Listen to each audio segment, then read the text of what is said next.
applause for Art Menchaca. Hey, give yourselves a big round of applause for coming out to Brother John's tonight. Hey, get it up, get it up.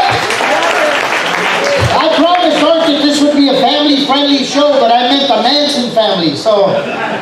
No, I'm kidding. We are going to be PG-13. I do want to let you know, though, I mean, it is kind of... Art was blowing up my phone all week long. It's going to be PG-13. Are you sure the comics are going to be clean? There's going to be some high school kids in there. PG-13. I said, Art, you know what these kids watch on social media? On the Facebook and the Twitter stuff? We're going to be like Disneyland compared to that, man.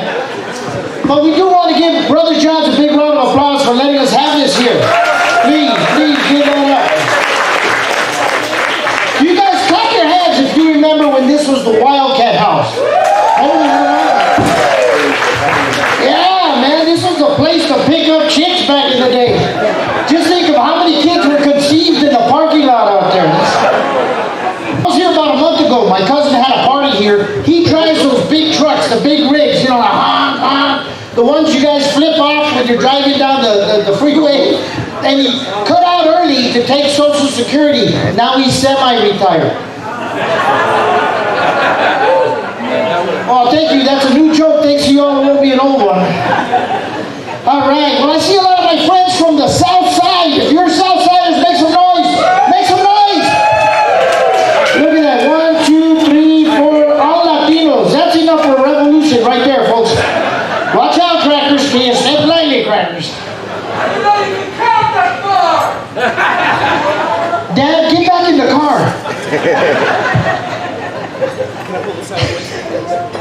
But it's great to be here, man. We're having a good time. I was born and raised on the South Side myself. Tough neighborhood. My neighborhood was so tough, the local YMCA stood for your mom was a crack addict. That's how bad that was. Some guy had a yard sale down the street. He sold everything in the house. He didn't even live there. That's how bad that was. Everything in my neighborhood was about Mexican. Even the barrio itself. Even my first dog was a rescue from Mexico. At least that's what they told us at the shelter when we picked her up. It was confirmed, though, the first time I gave her some leftover chorizo and she asked me for a tortilla. And a side of beans, if you can believe that. That's not chorizo. But I'm very proud to be Mexican. Thanks for giving us shit, folks, really.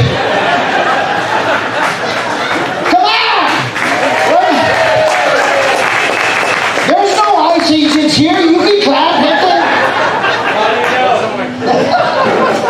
You know, a lot of my gringo friends tell me, hey, you're not a real Mexican, man. You're a Mexican-American. That makes you like Chicano or Hispanic. So I decided to combine those three words, Mexican, Chicano, and Hispanic. So now when people ask about my ethnicity, I can tell them, orale, let me see. Mexican, Chicano, Hispanic, I think that makes me a mechanic.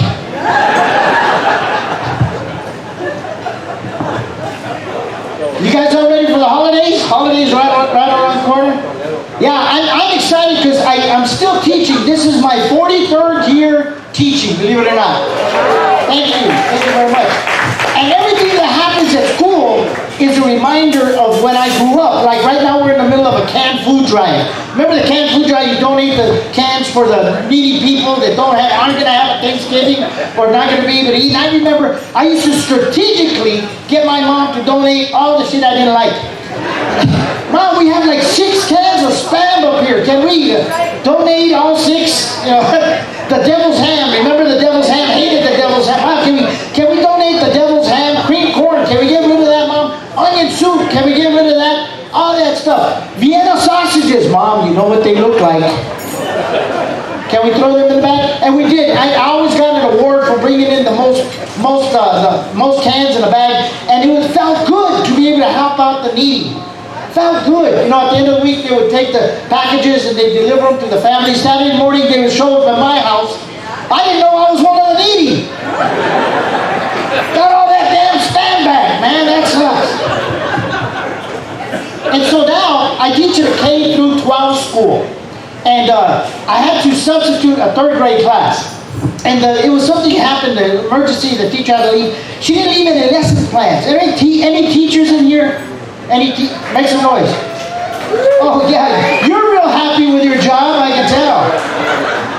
And so I'm thinking, what am I going to do? There are a bunch of 3rd grade graders. So I just started talking about Thanksgiving. What's your favorite part of the meal? Oh, Thanksgiving turkey and stuffing. Oh. Another kid said, mashed potatoes and gravy. Oh. Another kid said, pumpkin pie with whipped cream. Ah. It didn't take long to realize that, universal language for deliciousness. You know what I mean? But one kid said, asparagus. That's what I like. And we all looked at him, asparagus? Who gets crazy about asparagus? And he got offended. No, my mom makes great asparagus. She makes it out on the grill. She puts lemon, salt, and pepper on it, and butter. So good, it's so good. And I said, Nico, you got to be careful because when you eat too much asparagus, it makes your urine smell funny. And he gave me a puzzled look and he says, how far are you bending over to pee, sir? I can stand straight up when I do my business. Smart ass. And we got Thanksgiving in a couple weeks. What I like is the day after Thanksgiving, Black Friday. You know, people still do that and hang out all night waiting for the stores to open, Best Buy and Dillard's and some of the jewelry stores, Walmart, anything like that. I used to do that all the time. In fact, last year, this is how broke my body is. Last year, there was a line around the block for the dollar store. Can you believe that? Yeah, man. Come on, you gotta raise your bar, gente. Anyway, I used to love doing that. The first time I went out on Black Friday, I didn't know what I was doing. I didn't know. I didn't think to take a sweater. It was cold at night and I was freezing out there. Because Tucson weather it has that. You have heat waves in the summer and cold blasts in the fall and the winter. You know what I'm thinking? That's why we get the snowbirds. It doesn't get as cold as where they're from. But that heat wave, remember it was about 115, 116 this summer? I mean, it was so bad. The humidity was bad. I was getting chafed between my thighs. I was getting raw. And so I was looking for some relief. I looked all over the house for some talcum powder. Couldn't find any talcum powder. The closest I had was a box of Bisquick up in the cupboard. But I was desperate, man. I shoved some of that down my calzones. An hour later, I had pan de huevo. With a little cuernito on the side like that. Black Friday matters. Yeah, so I was out there 2 o'clock in the morning, I was freezing my tail off. People had jackets, they had blankets, some people had sleeping bags, they were sleeping in line. Couple guys, it was cold, couple guys started a little fire in a trash can just to keep people warm. When the sun came up, I realized I was in a homeless camp. Track and field, clap your hands if you guys are the runners. You do track and field as well as cross country? They have something for everybody. I mean, think about it. If you're tall, you have the long jump and the pole vault. If you're short, you have the distance running. If you're skinny, you have the sprints. And if you're fat, you have the snack bar. That's where I always was. But you know, track and field dates back to, oh man, late, like 776 BC in the Greek Olympics, the very first ancient Olympics. What people don't know is that it was male-dominated, no females participated, it was just males. Okay, no transgenders, that didn't happen back then. But also, for 1,000 years, they did all these events. Every Olympic competition was done naked. Buck naked. Can you imagine how awkward that was at the starting line? Runners on your mark. Of course, they'd say it in Greek. Get set. Go.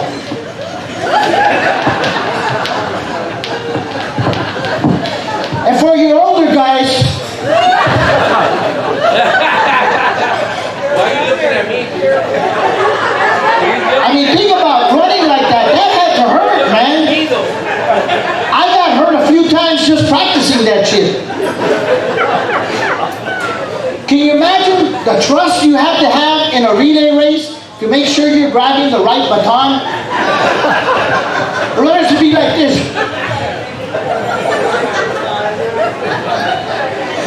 And you can hear the other runner say, hey, don't touch me there. I joined cross country when I was in middle school. When I was in Wakefield, I was only on the team for like a week and a half. I couldn't handle it. Because back then, they would have everybody run around a big field at Wakefield, and then you go out the gate and you run in the neighborhood. On the south side, you can't do that now. South side is crazy. Here's my impression of a south side cross-country match in our day and age. You got the coaches there with the whistles. You got the starter guy with the starter pistol. Runners on your mark. Get set. Bang! Don't shoot! I'm legal! Don't shoot! No, shit, no. You know that shit was funny. Laugh. That was funny, damn it. But you know, I used to love to go watch the girls' cross-country meets and the track meets because I was a fat kid. I couldn't run in them, but I would like to go watch them because things bounce. You know? That was the only time I could see Chi-Chi's bounce unless I was running. And I went to Pueblo High School. We have Pueblo back in the background, I think, right? Make some noise, Pueblo. Don't back me up on this. I don't want to be racial. But Pueblo was made up of mostly Hispanic and black kids. And the black girls were fast. They were fast. They would run like they're chasing down child support, man. Like with a kid under their arm. Come back here, you bastard, I need some diapers. But that's how that was. And the Latinas, oh man, the Latinos would run in slow motion, like Mexican Baywatch. Things would be bouncing. And it wasn't that they weren't fast. They were fast. It's just all the Aquanet in their hair slowed them down. You remember the Aquanet in the 70s and 80s? The girls like...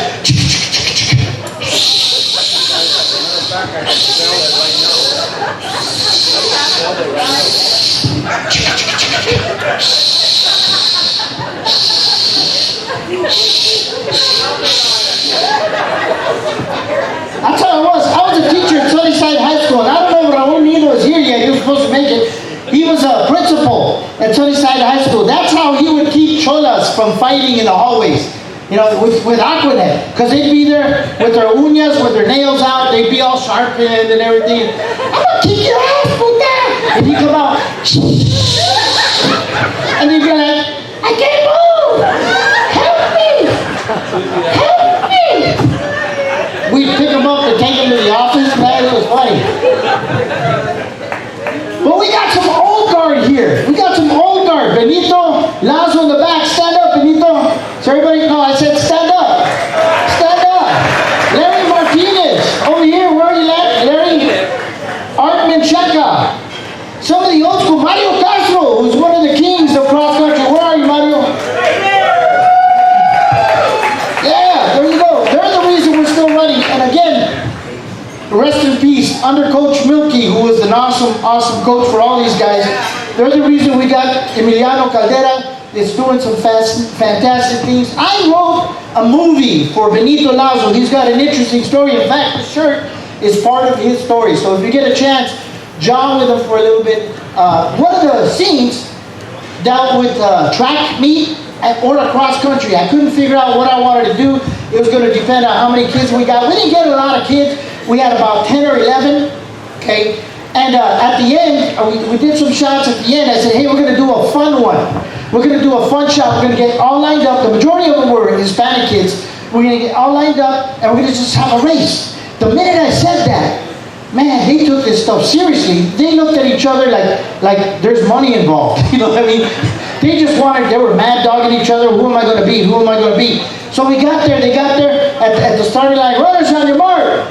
Get set, go! Those Latinos ran like they were being chased by ice. I'm telling you. They just kept running. And the two white guys in the back ran like they were ice. But it was a fun time. But you know what? I'd like to see the old guard, Art Menchaca, Mario Castro, Raul Nido, Benito, do one last race. Do one last race. You know, get them lined up at the starting line. You know, they'd have to get the walker, put it to the side.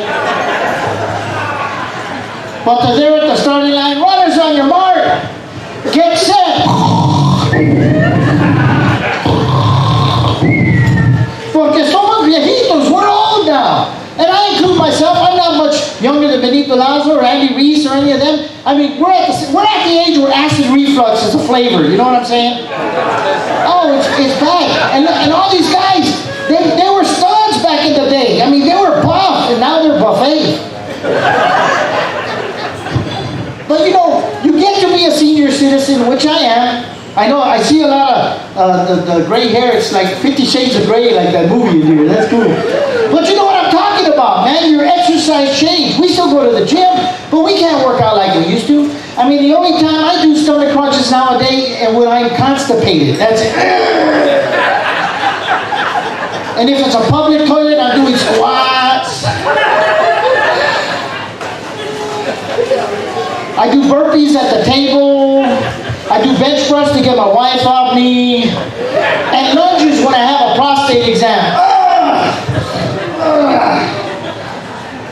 But it sucks getting old. I had a colonoscopy for the first time 3 months ago, back in July. And that's a ride that nobody wants, right?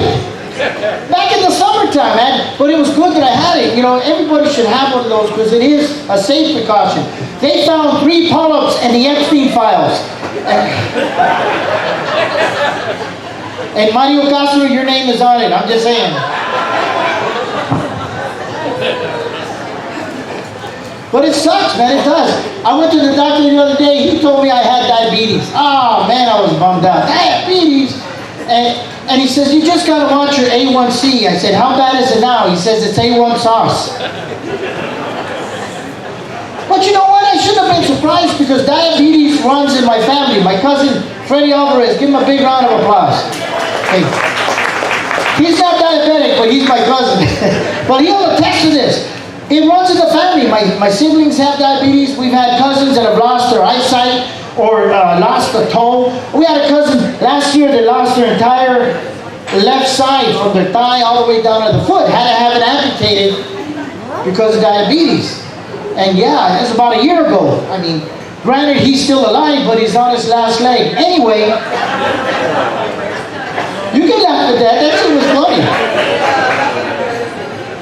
Hey, I'm going to get out of here. I do want to thank Art from the bottom of my heart. Art, thank you for letting us put this together. I hope you're going to enjoy the show. We have 3 more comics after me, and you're just going to love them. Before we go, please make sure to keep drinking, number one, because the more you drink, the funnier we get. Also, take care of your wait staff and the bartenders, because that's a hard job, man. Bartending is hard. I know because I went to bartending school.